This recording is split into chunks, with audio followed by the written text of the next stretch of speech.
Hello everyone, welcome to Unsarkari geography के session में। आज हम देखने वाले हैं एक क्विक ओवरव्यू पूरे पेनिनसुलर पार्ट में, हमारे राज्य गुजरात वाले एरिया में, इसके अलावा जो नॉर्थ ईस्ट वाला एरिया है and specifically Nilgiri hills, Anamudi, ये वाला जो नीचे का एरिया है हमारे साउदर्न पार्ट में। एंड जहाँ पे नीलगिरी के नीचे कौन सी फॉरेस्ट रिजर्व एंड कौन सी रिवर हमारी इंपॉर्टेंट बहती है। अगर नॉर्थ से लेके साउथ की तरफ हम जाएंगे, सबसे पहले हम अरावली रेंज देखते हैं। अरावली रेंज के अंदर माउंट आबू, माउंट आबू के अंदर टॉप जो पीक है गुरु शिखर। नीचे आते हैं कच्छ वाले रीजन में, तो इस वाले पार्ट में कच्छ हिल्स देखने को मिलती हैं, Arabian sea, gulf of Kutch, gulf of Khambhat.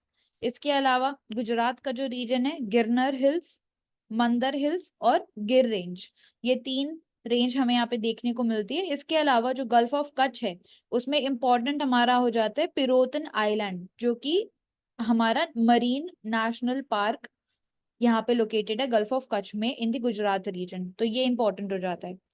इसके अलावा जो पेनिनसुलर ब्लॉक है हमारा, यहाँ पे विंध्यान रेंज, विंध्यान के पैरेलली कायमूर, उसके पैरेलली मिलान रेंज, मिलान हिल्स।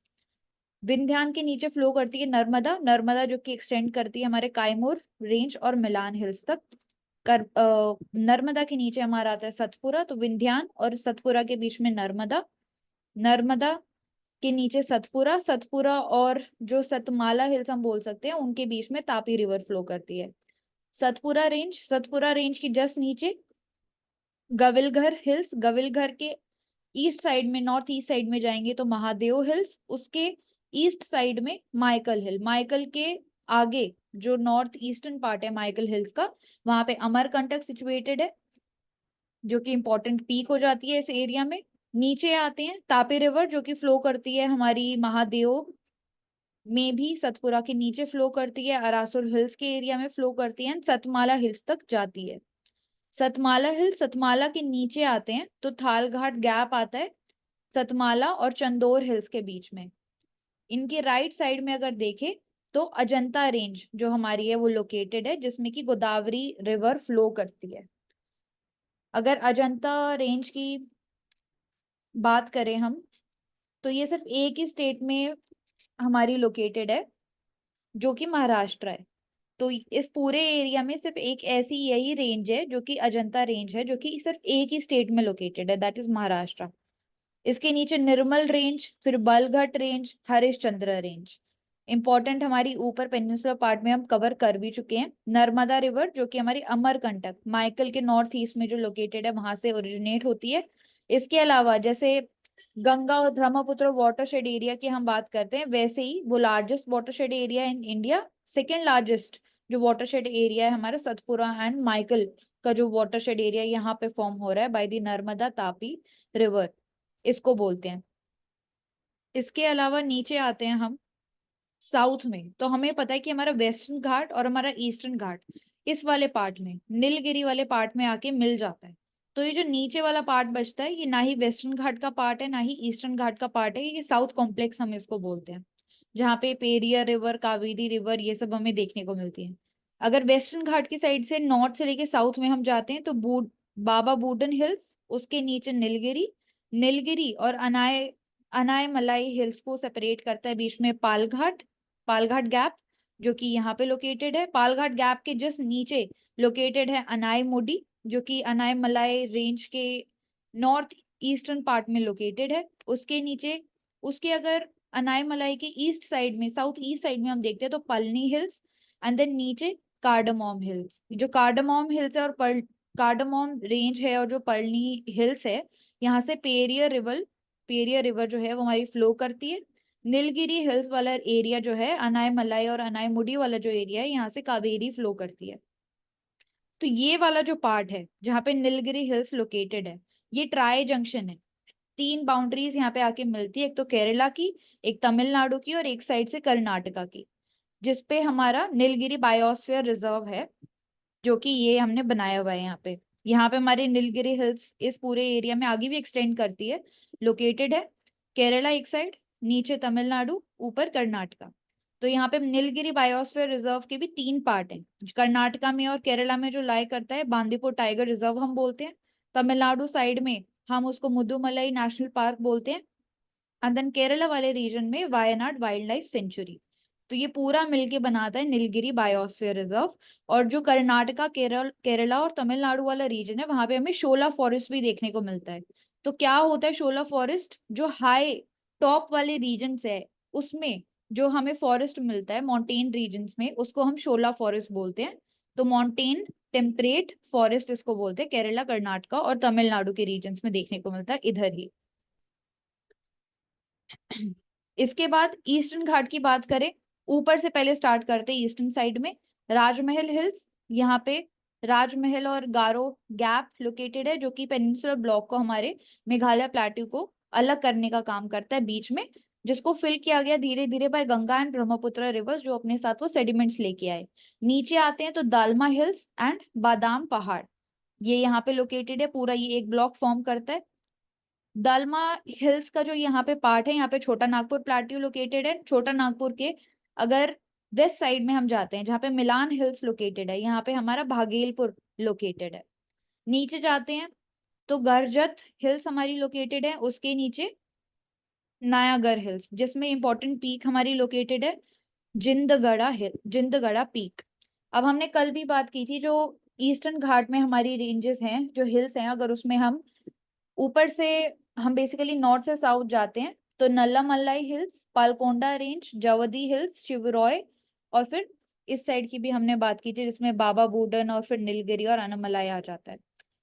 तो पहले लोकेटेड है इर्रामल्ला, ये इधर और इधर जो एक्सटेंड कर रहा है, ये पूरा नल्लामलाई हिल्स, नल्लामलाई हिल का रेंज है। इसके कह सकते हैं हम ईस्ट पार्ट में, साउथ ईस्ट पार्ट में पालकोंडा हिल्स लोकेटेड है। नागरी हिल जो कि काफी छोटा पोर्शन फॉर्म करता है, वो इसके नीचे, पालकोंडा हिल्स के नीचे लोकेटेड होता है। फिर जवदी, शिवरॉय एंड पंचमलाई, ये तीन नॉर्थ से साउथ लोकेटेड होते हैं। तो ये इंपॉर्टेंट हिल्स हो गए हमारे वेस्ट और ईस्ट साइड के। देन पेनिनसुलर सेंट्रल जो हाईलैंड वाला ब्लॉक है उधर, एंड देन डेक्कन ट्रैप वाला ब्लॉक। तो अजंता हिल्स के ऊपर क्वेश्चन, अजंता रेंज के ऊपर क्वेश्चन भी आ चुके कि कौन सी ऐसा रेंज है in the peninsular block Deccan trap जो कि सिर्फ एक ही स्टेट में लोकेटेड है, तो अजंता रेंज है। अजंता रेंज गोदावरी हिल पास बाय करती है। मेघालय प्लाटू में बात करते हैं, ईस्टर्न हिमालयस का एक्सटेंशन, हिमालय से एक्सटेंशन ईस्टर्न साइड में, यहाँ पे नमचा बरवा लोकेटेड है हमारा अरुणाचल प्रदेश में। अगर नॉर्थ से साउथ जाएंगे तो मिशमी, अबोर, मिरी, दाफला। एंड मेघालय प्लाटू में जो लोकेटेड है गारो, खासी, जांतिया, ये हमारा किसी भी हिमालय का पार्ट नहीं है, ये पेनिनसुलर प्लाटू का एक्सटेंशन कंसिडर किया जाता है। एंड देन यहाँ इस वाले रीजन में मिजो, मणिपुर, नागा हिल्स जो लोकेटेड है, उसको हम कंसिडर करते हैं एज पूर्वांचल हिल्स। अगर पूरे पेनिनसुलर ब्लॉक की बात करते हैं तो दो तीन कॉमन फीचर्स पूरी वैली में हमें देखने को मिलते हैं। एक तो ब्लॉक माउंटेन्स, ब्लॉक माउंटेन से तो रिवर रिफ्ट वैली का फॉर्मेशन होता है, जो कि यहाँ पे काफी ज्यादा देखा गया है। जो नर्मदा और तापी वैली फॉर्म होती है, सतपुरा, अरसुर और सतमाला हिल्स का रीजन है, यहाँ पे रिफ्ट वैली बनती है। इसके ऊपर यूपीएससी प्रीलिम्स में क्वेश्चन भी आए हुए on the map basis. Rift valley form होती है, ब्लॉक माउंटेन्स है, रेसिड्यूअल माउंटेन्स है, जिसकी वजह से पुराने माउंटेन है, जिसकी वजह से इनकी जो टॉप है जो हिल्स का, वो शार्प नहीं है, राउंडेड है। अगर पासेस की बात करते हैं वेस्टर्न घाट में, हमने देखा था जो वेस्टर्न घाट वाला पार्ट है वो ज्यादा कॉन्टिन्यूस है, और जो ईस्टर्न घाट वाला पार्ट है वो ज्यादा डिसकॉन्टिन्यूस है। इसलिए पासेस जो हैं वो वेस्टर्न घाट में कम है, ईस्टर्न घाट में ज्यादा देखने को मिलते हैं। तो ताल घाट जो कि नासिक और मुंबई को कनेक्ट करता है, फिर बोर घाट जो कि मुंबई और पुणे को कनेक्ट करता है, देन पाल घाट जो कि नीलगिरी हिल्स और अनामलाई हिल रेंज जो है उसके बीच में लोकेटेड है। इसके अलावा सेनकोटा पास जो कि नागेरकोइल और कार्डामोम हिल्स के बीच में लोकेटेड है। इसके अलावा थाल घाट गैप भी लोकेटेड है हमारा सतमाला और चंदौर हिल्स के बीच में। अगर पोर्ट्स की बात करते हैं तो जो पोर्ट्स, नेचुरल पोर्ट्स लोकेटेड हैं हमारे कोस्ट लाइन पे, वो वेस्टर्न घाट में ज्यादा है if we compare it to the eastern ghat, जिसको हम बाद में डिटेल में मैप बेसिस पे देखेंगे भी। इसके बाद आता है हमारा desert region, the great Indian desert. इसमें ग्रेट इंडियन डेजर्ट में हमने इसको दो पार्ट्स में डिवाइड किया है, एक तो नॉर्थ वेस्टर्न पार्ट है और एक साउथ ईस्टर्न पार्ट है हमारा। तो जो नॉर्दर्न पार्ट है उसको हम मरुस्थली बोलते हैं, मतलब एरिड क्लाइमेट, बंजर जमीन जो होती है उसको, डेड लैंड जो होता है उसको मरुस्थली बोलते हैं। नीचे वाला एरिया उसको बागर बोलते हैं। बागर मतलब जो सेमी डेजर्टेड एरिया, मतलब थिन लेयर ऑफ सैंड यहाँ पे है बट कल्टीवेशन यहाँ पे होता है। कुछ कुछ पैचेस यहाँ पे ऐसे प्रेजेंट है जहाँ पे एग्रीकल्चर काफी फर्टाइल वे में किया जाता है अभी भी। ऐसा क्यों है? क्योंकि यहाँ पे ल्यूनी रिवर फ्लो करती है, वो इसको ड्रेन करती है। एंड ल्यूनी रिवर के अलावा भी कुछ छोटी छोटी सीजनल रिवर है मॉनसून के टाइम पे जो बन जाती हैं, जिसकी वजह से यहाँ पे कुछ कुछ छोटे पैचेस फर्टाइल हैं। एंड उन छोटे फर्टाइल पैचेस को हम रोही बोलते हैं। बागर रीजन में जो छोटे छोटे फर्टाइल पैचेस हैं उनको रोही बोलते हैं। एरिड क्लाइमेट है, ल्यूनी रिवर इसी एरिया से फ्लो करती है एंड थिन लेयर है यहाँ पे सैंड की। ल्यूनी रिवर जो यहाँ पे देख भी सकते हैं कहाँ से ओरिजिनेट होती है, ये हमारा अरावली हिल्स में अजमेर के पास से ओरिजिनेट होती है एंड देन थार डेजर्ट हम बोल सकते हैं, वहां पे जाके डिसअपियर हो जाती है। तो रन ऑफ कच्छ की तरफ फ्लो करती है। दो यहाँ पे सॉल्ट वाटर लेक इंपॉर्टेंट है, एक तो ऊपर देख सकते हैं सांबर लेक एंड फिर उसके नीचे पुष्कर लेक। तो जो सांबर लेक है वो इंपॉर्टेंट है क्योंकि वो रामसर साइट भी है। एंड इसके अलावा इंडिया में इनलैंड अगर सॉल्ट वाटर लेक्स की बात करें तो सबसे बड़ा inland salt water lake Sambhar lake हमारा है। सांबर लेक के बारे में बात करें तो देख सकते हैं यहाँ पे गंगा गंगा रिवर की कोई भी ट्रिब्यूटरी यहाँ पे नहीं बह रही होती है, तो ये गंगा बेसिन का पार्ट नहीं है हमारा सांबर लेक। इसके अलावा अपने वाटर के कलर्स के लिए फेमस है, क्यों? क्योंकि algae और बैक्टीरिया की प्रेजेंस की वजह से डिफरेंट डिफरेंट सीजन में डिफरेंट कलर्स देखने को मिलते हैं हमें सांबर लेक में। रामसर साइट है, जयपुर में लोकेटेड है। इसके अलावा largest inland salt water lake है इंडिया के अंदर एंड इसके नीचे लोकेटेड है पुष्कर लेक। अगर बात करें यहाँ पे ग्रेट इंडियन डेजर्ट में कि क्या क्या लैंडफॉर्म फीचर्स हमें देखने को मिलते हैं, तो सैंड ड्यून्स देखने को मिलते हैं। सैंड ड्यून्स में भी डिफरेंट डिफरेंट टाइप्स आ जाते हैं हमारे, जैसे यू शेप्ड हो गया, क्रेसेंट शेप्ड हो गया। सैंड ड्यून्स कैसे फॉर्म होते हैं? विंड जो मूवमेंट करती है एंड जो लूज सैंड ग्रेन प्रेजेंट होता है हमारे डेजर्ट वाले एरिया में अपने साथ ले जाती है, कहीं पे डिपॉजिट कर देती है जहां पे भी ऑब्स्ट्रक्शन होता है, जिसकी वजह से अलग अलग टाइप के शेप में ड्यून्स फॉर्म हो जाते हैं। कुछ क्रेसेंट होते हैं, कुछ लीनियर होते हैं, कुछ लॉन्गिट्यूडनल पैरेलली चलते हैं, कुछ स्टार शेप में होते हैं, कुछ यू शेप में भी होते हैं, जिसको पैराबोलिक ड्यून भी बोलते हैं हम। तो सैंड ड्यून्स प्रेजेंट होते हैं। बार्चियंस जो हमने बात भी की थी, क्रेसेंट शेप जो होते हैं। इसके अलावा मशरूम रॉक्स मिलते हैं जिसमें ऊपर इरोजन कम होता है बट जो बॉटम वाला एरिया होता है रॉक का उसमें इरोजन ज्यादा हो जाता है। ध्रियांस मिलते हैं, मतलब विंड पैटर्न चेंज होने की वजह से जो ड्यून्स है वो भी शिफ्ट होते रहते हैं, उनकी शेप भी शिफ्ट होती रहती है। इसके अलावा ओसिस मिलते हैं जो साउदर्न वाला पार्ट है, यहाँ पे बागर वाला जो पार्ट है यहाँ पे ओसिस ज्यादा मिलते हैं। सॉरी, जो मरुस्थली वाला पार्ट है यहाँ पे हम कह सकते हैं ओसिस ज्यादा मिलते हैं if you compare it to the Bagar region, क्योंकि यहाँ पे ल्यूनी रिवर ऑलरेडी फ्लो कर रही है। तो ये इंपॉर्टेंट पॉइंट हो जाते हैं हमारे दी ग्रेट इंडियन डेजर्ट के बारे में। डिफरेंट टाइप ऑफ ड्यून्स जैसे क्रेशन शेप फॉर्म हो रहे हैं विंड डायरेक्शन ऑपोजिट डायरेक्शन में, ऐसे ऑब्स्ट्रक्शन कॉज होने की वजह से क्रेशन शेप में ड्यून्स फॉर्म हो रहे हैं। ट्रांसवर्स वैली देख सकते हैं हम विंड की डायरेक्शन। देन लॉन्गिट्यूडनल ड्यून्स, और दो बेसिकली विंड डायरेक्शन एक साथ आके जब मर्ज कर रही हैं तो लॉन्गिट्यूडनल ड्यून्स बनते हैं जिसको हम सेव्स भी बोलते हैं। तो बार्चन्स और सेव्स दो टाइप के ड्यून्स हैं इंपॉर्टेंट जो देखे जाते हैं इंडियन डेजर्ट के अंदर। ठीक है, एक सेकेंड।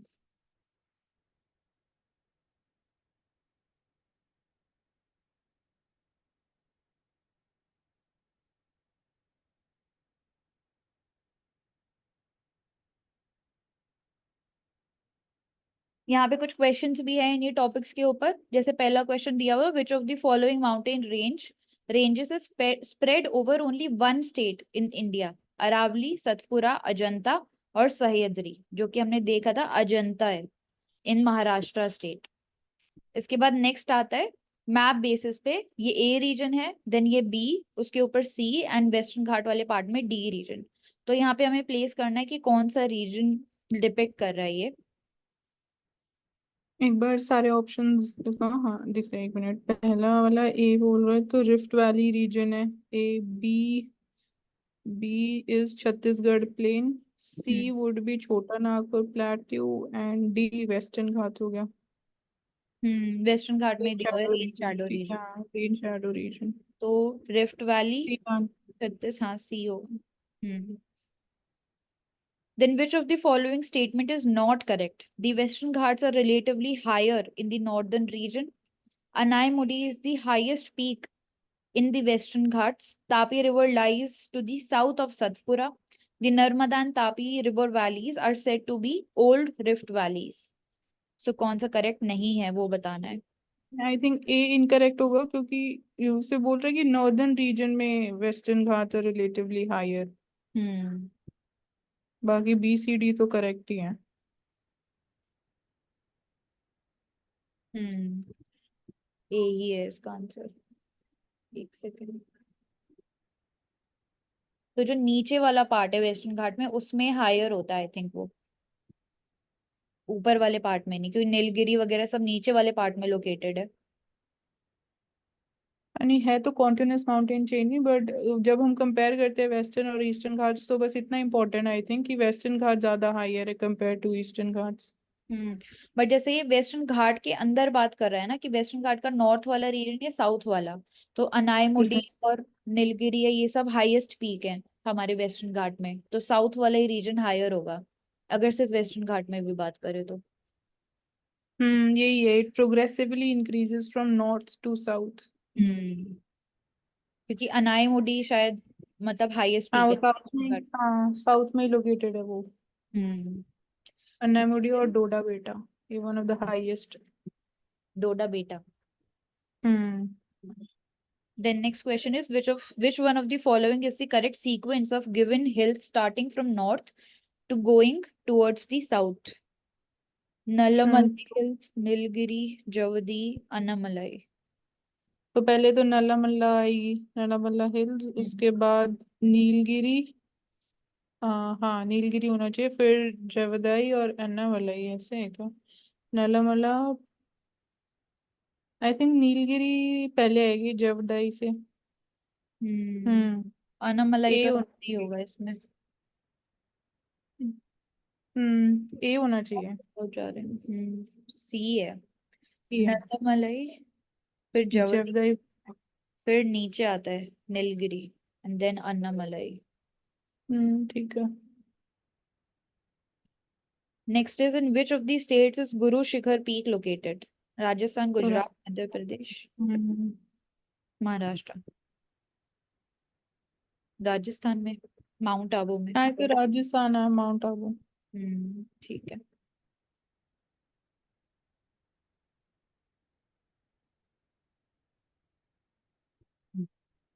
इसके बाद आता है वेस्टर्न और हमारा ईस्टर्न कोस्टल रीजन। एक सेकंड। सो ये वेस्टर्न और ईस्टर्न कोस्टल रीजन भी जो हमारा है ये अलग अलग कोस्ट में डिवाइडेड है। जैसे कि हम देख भी सकते हैं हमारा कच्छ और काठियावाड़ वाला रीजन जो है वो कोस्ट फॉर्म करता है गुजरात वाले रीजन में। देन कोंकण कोस्ट है जो कि फॉर्म करता है महाराष्ट्र वाले रीजन में। गोवन कोस्ट कर्नाटका वाले रीजन में एंड केरला वाले रीजन में हम देख सकते हैं मालाबार कोस्ट, अगर वेस्टर्न कोस्टल प्लेन की बात करें हम तो।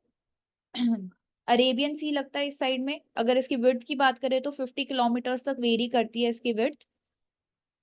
जो हमारा काठियावाड़ और कच्छ वाला रीजन है गुजरात वाले एरिया में वो पेनिनसुलर प्लेट्यू का ही एक एक्सटेंशन माना जाता है, बट उसको हम कोस्टल प्लेन का भी बेसिकली इंटीग्रल पार्ट मानते हैं। यहाँ पे सबमर्ज हो गया था कुछ कोस्ट हमारे वेस्टर्न कोस्टल प्लेन में, जिसमें द्वारका वाला जो रीजन है उसको माना जाता है कि वो वेस्ट कोस्ट में सबमर्ज हो गया था काफी पहले। अगर हम जाते हैं कच्छ और काठियावाड़ जो गुजरात वाला रीजन है बेसिकली वेस्टर्न कोस्टल प्लेन्स का, तो वो नैरो है। अगर eastern part eastern counter part यहाँ चिलिका लेक वाले उत्कल कोस्ट से अगर उसको कंपेयर करते हैं तो साउथ वेस्ट मानसून की वजह से यहाँ पे रेनफॉल ज्यादा देखने को मिलती है। पोर्ट्स और हार्बर की बात करें जैसे कांडला, जेएलएन पोर्ट, इसके अलावा मैंगलुरु पोर्ट या फिर कोचिन पोर्ट, तो इस साइड में जो नेचुरल पोर्ट है वेस्ट कोस्ट पे ज्यादा देखने को मिलते हैं when we compare it to the eastern coast. इसके अलावा मलाबार कोस्ट की तरफ आते हैं नीचे वाले एरिया में, तो यहाँ पे इंपॉर्टेंट कुछ फीचर्स हमें देखने को मिलते हैं जिसको हम बैक वाटर्स बोलते हैं।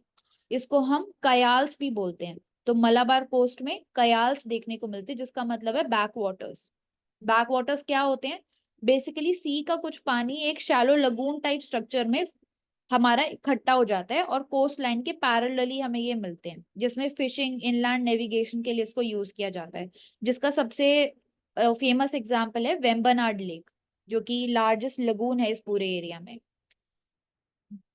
इसके अलावा ईस्टर्न कोस्टल प्लेन, इसके अलावा क्रीक्स भी मिलते हैं हमको गुजरात काठियावाड़ वाले रीजन में। अगर देखें क्रीक मिलता है, कोव्स मिलता है, मतलब बहुत छोटा सा बे, जो बे होता है बट बहुत छोटे स्केल पे अगर है तो उसको कोव्स बोलते हैं, COVES, कोव्स। उसके अलावा कोई नैरो इनलेट जो है शोर लाइन के पास, तो उसको क्रीक बोलते हैं, जिसमें मार्शी लैंड देखने को मिलता है। और एस्ट्यूरीज भी फॉर्म होती है, नर्मदा और तापी, जो कि मेजर एग्जाम्पल है हमारे वेस्टर्न कोस्ट के साइड में। अगर ईस्टर्न कोस्ट की तरफ देखते हैं यहाँ पे, तो Utkal coast, Andhra coast, Pulicat lake यहाँ पे लोकेटेड है, कोरोमंडल कोस्ट। तो अगर ईस्टर्न कोस्टल प्लेन की बात करते हैं तो वेस्टर्न घाट से बेसिकली इसकी विड्थ ज्यादा होती है, बट कुछ हद तक ये ड्राई होता है if you compare to the western, हमारा वेस्टर्न कोस्ट। यहाँ पे डेल्टास जो है वो वेल डिफाइंड है, जैसे महानदी, गोदावरी, कृष्णा, कावेरी। बट अगर वेस्टर्न साइड पे देखें तो हमारी एस्चुरीज तो है वेल डिफाइंड वहां पे, नर्मदा, तापी, बट डेल्टा जैसे वेल डिफाइंड फॉर्म नहीं हो रही है उस साइड में। एंड पोर्ट्स की बात करते हैं तो कम पोर्ट यहाँ पे लोकेटेड है ईस्टर्न साइड पे। इंपॉर्टेंट लेक चिलिका लेक, जो कि लार्जेस्ट सॉल्ट वाटर लेक है हमारा इंडिया के अंदर। इसके अलावा अगर बात करते हैं तो हम बोल सकते हैं ट्रॉपिकल क्रॉप्स देखने को मिलती है ईस्टर्न कोस्ट पे। ग्रीन रेवोल्यूशन में राइस का ग्रोथ देखने को हमें मिला था। सॉल्ट, मोनेजाइट, मोनेजाइट जिसको न्यूक्लियर पावर के लिए हम यूज करते हैं, मिनरल या फिर ऑयल गैस, क्योंकि यहाँ पे काफी पहले हमने देखा था प्री कैम्ब्रियन पीरियड में रिफ्ट वैली फॉर्म हुई थी, जिसकी वजह से अभी भी हमें जो उत्कल कोस्ट वाला एरिया है, छोटा नागपुर प्लाट्यू वाला एरिया है, वहां पे ऑयल एंड गैस रिजर्व्स अभी भी देखने को मिलते हैं। फिशरीज में ये एरिया रिच है। इसके अलावा इसके ऊपर एक क्वेश्चन भी आया हुआ है, अगर पहले देख लेते हैं। यहाँ पे वेस्टर्न कोस्ट में हमने बात कर ली सबमर्ज्ड कोस्टल प्लेन, जो कि द्वारका है। नेचुरल पोर्ट्स जो यहाँ पे लोकेटेड है, कांडला, मजागांव। इसके अलावा JLN पोर्ट, मरम मरमा मरमागांव पोर्ट। इसके पोर्ट ये गोवा में है, then Mangalore is in Karnataka, Cochin is in Kerala, और जेएलएन जवाहरलाल नेहरू पोर्ट, जिसको बॉम्बे पोर्ट भी बोलते हैं, कैपेसिटी महाराष्ट्र इनमें में। से किसकी सबसे ज्यादा है, वो एक बार देख आई लो। थिंक इसमें सबसे ज्यादा जवाहरलाल नेहरू पोर्ट होना चाहिए। Hmm. This is one of the largest, या तो ये होगा जवाहरलाल नेहरू या फिर कांडला पोर्ट होगा। हम्म। इसके अलावा इंपॉर्टेंट फैक्ट हो जाता है कि वेस्टर्न कोस्ट की साइड में कोई भी रिवर, कोई भी डेल्टा यहाँ पे नहीं मिलती है हमें। तो जो इधर वाला पार्ट है यहाँ पे कोई भी डेल्टा नहीं मिलती है, बट अगर ईस्टर्न कोस्ट में बात करें तो महानदी जैसी और कुछ और भी डेल्टा सब वेल डिफाइंड यहाँ पे मिलती है हमें देखने को, जिसमें महानदी, गोदावरी, कृष्णा, कावेरी आ जाता है। मलाबार कोस्ट में कयाल्स, जो कि बैक वाटर है, वो देखने को मिलता है। तो ये इंपॉर्टेंट फीचर्स हो गए। इसके अलावा एक क्वेश्चन इसके ऊपर डायरेक्टली आया हुआ है, इसको मैं शेयर कर देती हूँ।